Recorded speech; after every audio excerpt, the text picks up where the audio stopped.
Hey guys, I just wanted to do a quick review on an OG movie from the 90s. This movie right here. Remember the Titans. I remember when I first saw this movie. Well, hold on. This movie came out on September 29th, 2000. Um, so, end of the 90s.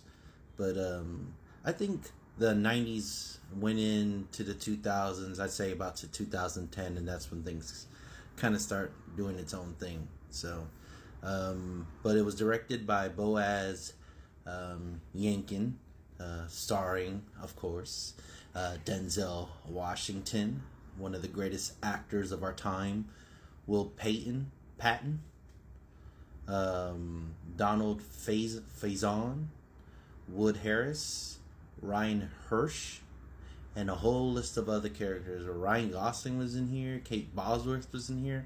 A lot of people got their first start in this movie. Hayden Panettiere, Nicole Parker.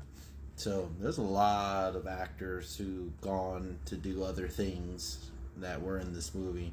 But I just love this movie because it shows that despite the differences in the times there, during that time, that these group of boys came together, all in the name of football, but built a lifetime friendship going forward. Now I know a lot of this is, this is based off a true story, but a lot of it's, for entertainment purposes. But I'm speaking on the movie. The movie was very inspirational. Probably one of the best football films, sports films ever. In all of sports films. Just a brief story.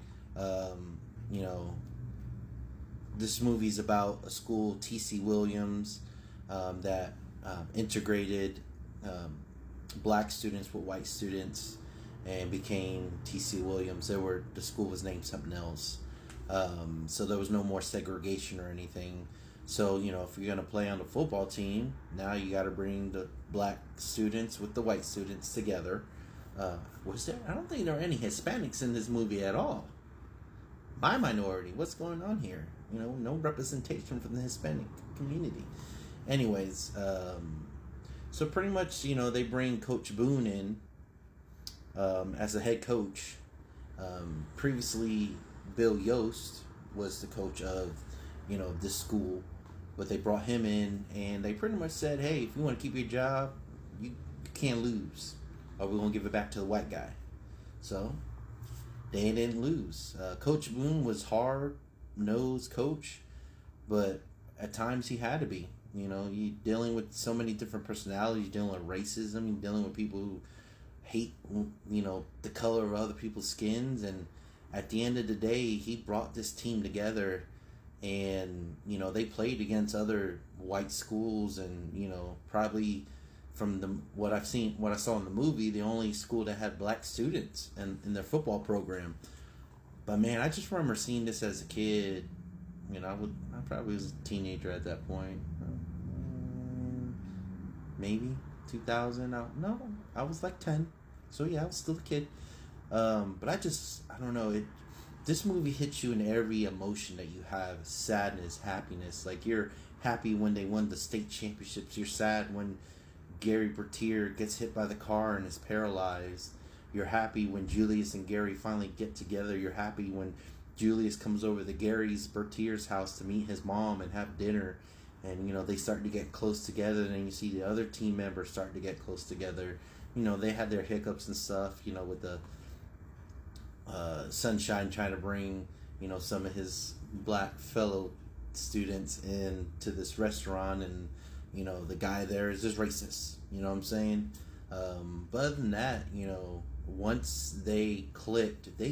And this was, one of the best football teams in the country during that time. And the sad part of the whole thing is, Gary, how him and Julius built this brotherhood. It wasn't just a friendship, it went past that. And just to see him at the end, everyone's at Gary's Bertier's funeral, like, it made me sad. Even, because they show you in the beginning, but they didn't show you who died. But then at the end, when you realize it was Gary Bertier, you're kind of like, man, this sucks. Gary was one of, you couldn't even imagine, what Julius was going through. And, you just have this hole deep inside of you, and it's like, wow, these people came together because of football, but they built this brotherhood, and you could see all the players there at the end for the funeral. That's why I love this movie so much.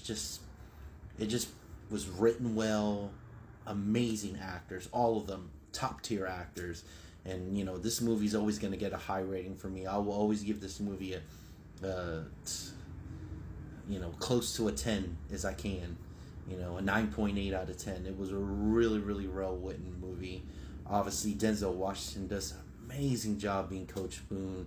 But then, like I told you earlier, all these actors, some of them not even in their prime yet, did an amazing job. And you will see why Ryan Gosling, Kate Bosworth, Ryan Hurst, he's been in a lot of good shows as well.